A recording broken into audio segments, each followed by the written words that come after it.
Ya, siap. Ya, oke. Assalamualaikum warahmatullahi wabarakatuh. Waalaikumsalam warahmatullahi wabarakatuh. Ya, selamat pagi Bapak. Mohon izin Pak atas waktunya. Saya ada tugas wawancara terkait LK 1.2 tentang eksplorasi penyebab masalah tindak lanjut dari LK 1.1 yang masalah telah ya masalah yang telah saya identifikasi sebelumnya Pak. Ya, menurut Bapak ini kan saya memang sudah mengambil beberapa masalah yang saya alami ya Pak ya di dalam kelas gitu Pak, tentang pedagogi, literasi dan numerasi.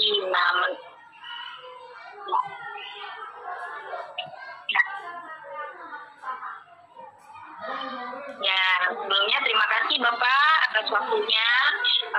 Mohon izin juga saya ingin mewawancarai Bapak terkait tugas strategi saya di LK 1.2 eksplorasi penyebab masalah tindak lanjut dari tugas LK 1.1 ya, yaitu masalah yang telah saya identifikasi adalah terkait dengan pedagogi, literasi, dan numerasi Pak.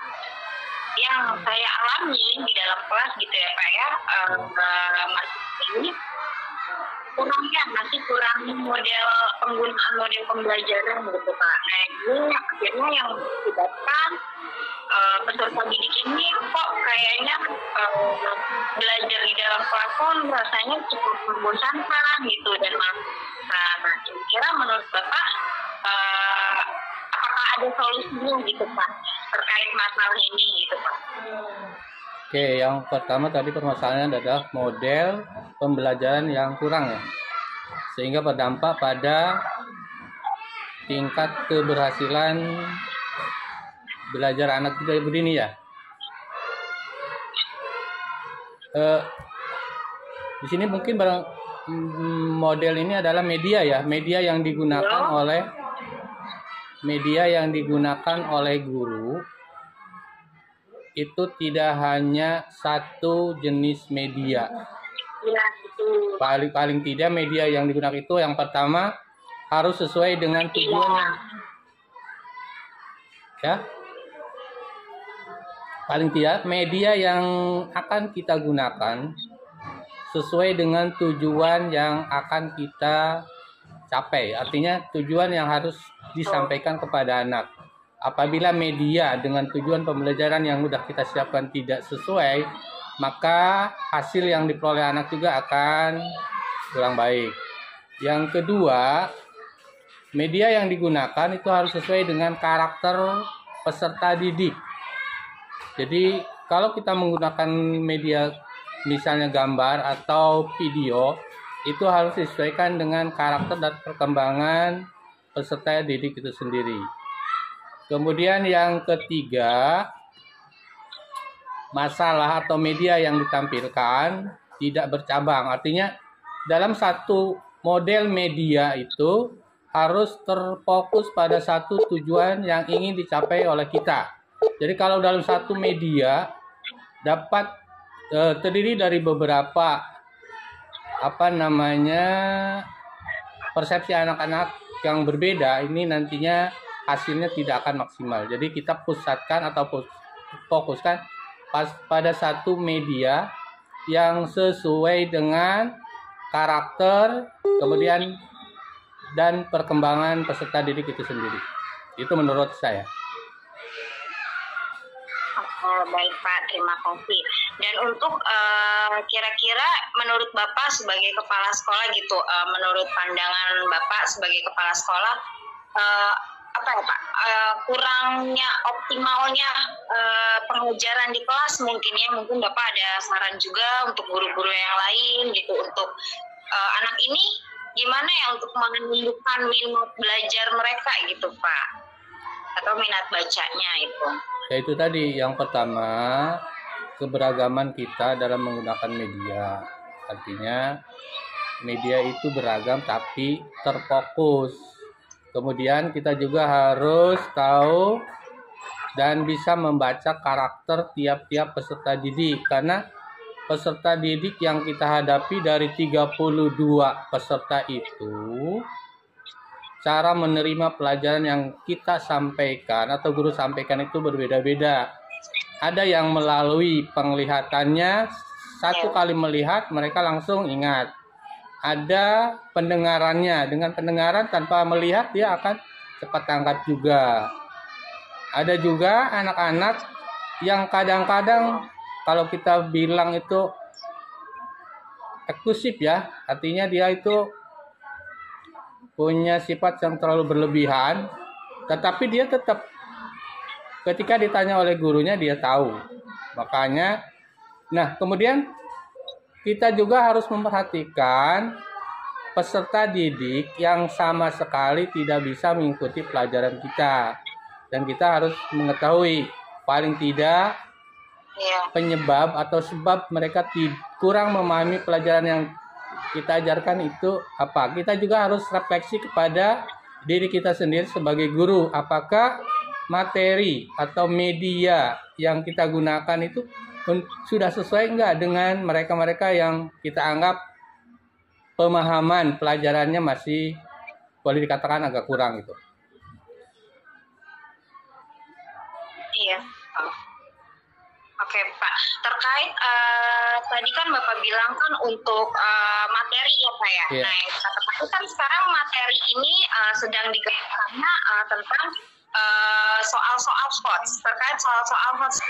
Walaupun kita guru itu sudah menjelaskan dengan menggunakan media pembelajaran, terkait soal ini, anak-anak kadang nanti ada miskonsepsinya gitu Pak, salah paham gitu. Karena misalkan untuk mungkin pengurangan di kelas 1 itu anak-anak masih bingung Pak. Nah, sehingga yang harusnya soal ini mudah dikerjakan, nah anak kelas 1 ini menganggap menjadi soal yang sulit gitu bagi mereka. Itu Pak. Ya. Oke, itu tentang untuk yang terkait soal HOT ini gimana? Untuk HOT, ini kadang-kadang juga salah proses. Misalnya gini, menurut kelas 1, 7 kali 5 itu adalah HOT. Tetapi itu tidak tepat dikatakan HOT untuk kelas 1. Karena materi itu tidak sesuai dengan perkembangan peserta didik di kelas 1. Nah, soal dikatakan HOT itu apabila dalam satu soal itu terdiri dari beberapa cara penyelesaian. Misalnya, kalau kita membuat perkalian itu kan kelas 1 intinya adalah penjumlahan berulang. Kita coba bilangan-bilangan itu misalnya 2 tambah 2 tambah 2 tambah 2. Itu sebetulnya yang betul itu 2 kali 4 atau 4 kali 2. Nah, itu juga konsep yang harus kita tanamkan kepada peserta didik. Itu juga menurut saya soal seperti itu juga termasuk HOT untuk anak-anak kelas 1. Bahkan mungkin itu terlalu tinggi ya untuk kelas 1. Apalagi terkait dengan kelas 1 ini kan di sekolahan kita pun juga sudah menggunakan kurikulum merdeka ya Pak ya. Iya, iya. Nah, di kurikulum merdeka ini benar-benar pembahasannya sangat luas sekali gitu. Ya, betul, nah, betul. Di kelas 1 ini memang seperti materi yang diajarkan itu terupgrade gitu Pak. Yang harusnya nanti akan dilaksanakan di kelas 2 tetapi di kelas 1 sudah mendapatkan gitu. Iya, iya. Jadi itu kan sistemnya. Kalian juga Ya. Iya. Kalau kurikulum merdeka ini kan sifatnya sebelum anak tercapai, capaiannya belum tuntas gitu kan, capaian belum tuntas, maka di kelas berikutnya harus diajarkan kembali kan, seperti itu enggak? Jadi misalnya kita di kelas 1 tentang pemahaman perkalian, tetapi anak-anak belum paham betul, maka itu juga tidak bisa dikatakan tuntas, tidak dikatakan mencapai tujuan yang diharapkan gitu. Dan itu harus diulang kembali kan di kelas, kalau dia ke kelas 2 harus diulang dari kelas 2. Oke. Oke, baik Pak, terima kasih. Untuk tambahannya nantinya akan menjadi bahan acuan saya untuk saya masukkan lagi ke identifikasi masalah saya.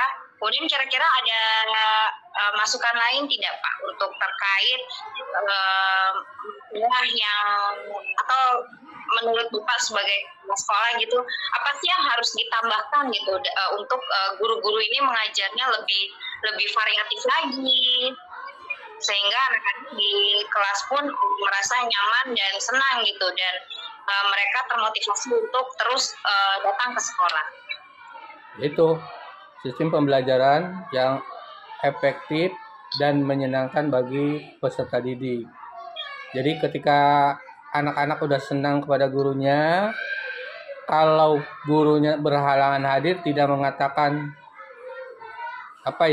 hore gitu, Bapak Ibu guru saya nggak datang. Jadi bagaimana kita menciptakan agar anak-anak ketika kita tidak datang ke sekolah, anak-anak itu merasa kangen, kemana ibu bapak guru saya, kenapa nggak datang untuk itu.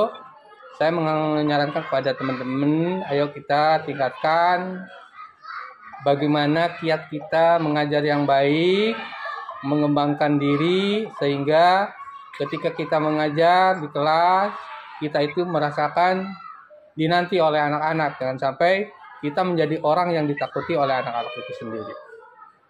Beralih itu, Budi. Oke, baik. Ya, terima kasih.